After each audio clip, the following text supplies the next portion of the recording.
తమ గ్రామానికి డ్రైనేజ్ సౌకర్యం కల్పించి భారీ వర్షాల సమయంలో వరద నుండి కాపాడాలి అని ఒంగోలు మండలం మండవారిపాలెం గ్రామ ప్రజాప్రతినిధులు ఒంగోలు ఎమ్మెల్యే దామచర్ల జనార్దన్ రావును కోరారు.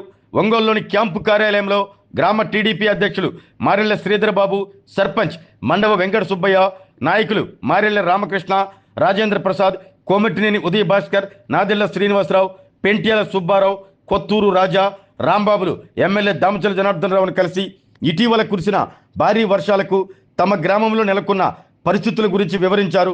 భారీ వర్షాలు కురిసిన ప్రతిసారి వరదలు కాలువ నుండి తమ గ్రామాన్ని ముంచెత్తుతున్నట్లు చెప్పారు. వరవ కాలువ నుండి జాతీయ రహదారి వరకు డ్రైనేజ్ సౌకర్యం కల్పించాలంటూ కోరారు.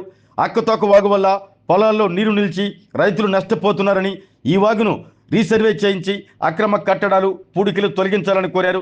స్పందించిన ఎమ్మెల్యే దామచర్ల జనార్దన్ రావు వెంటనే నగరపాలక సంస్థ మున్సిపల్ ఇంజనీర్లతో ఫోన్లో మాట్లాడి తదుపరి చర్యలు తీసుకోవాలంటూ ఆదేశించారు.